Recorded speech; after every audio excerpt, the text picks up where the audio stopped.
You are not anyone's priority. అది నీకు అర్థమవుతుందా? నీకు అవ్వదులే. ఎందుకంటే నీకు అందరూ ప్రయారిటీయే కాబట్టి. ఏదో పెద్ద తెలివైన వాడిని, మంచోడిని, గొప్పోడిని అని భుజాలు తడుముకుంటుంటే కాస్త అవి దించుకొని ఇది విను.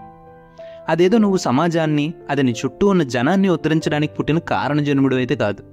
నీకంటూ ఒక లైఫ్, అందులోని కొన్ని సమస్యలు ఉండకనే ఉన్నాయి. ఏమో ప్రస్తుతానికి నీ సిచ్యువేషన్ బాగుందేమో, ఫ్యూచర్ ఎవరికి తెలుసు. సో కాస్త ఒళ్ళు దగ్గర పెట్టుకొని maintain a perfect priority list.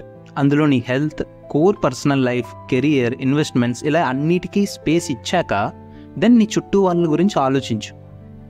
ఇక్కడ పాయింట్ పక్కనోడిని నమ్మకూడదు, హెల్ప్ చేయకూడదు అని అయితే కాదు. ఆ నమ్మకానికి నువ్వు ఇచ్చే వాల్యూ నీకు ఇన్ రిటర్న్ కాస్తైనా వాల్యూ తెచ్చిపెడుతుందా, లేక ఉన్న వాల్యూని ఇంకా తక్కువ చేస్తుందా అనే దాన్ని బట్టి ఉంటుంది.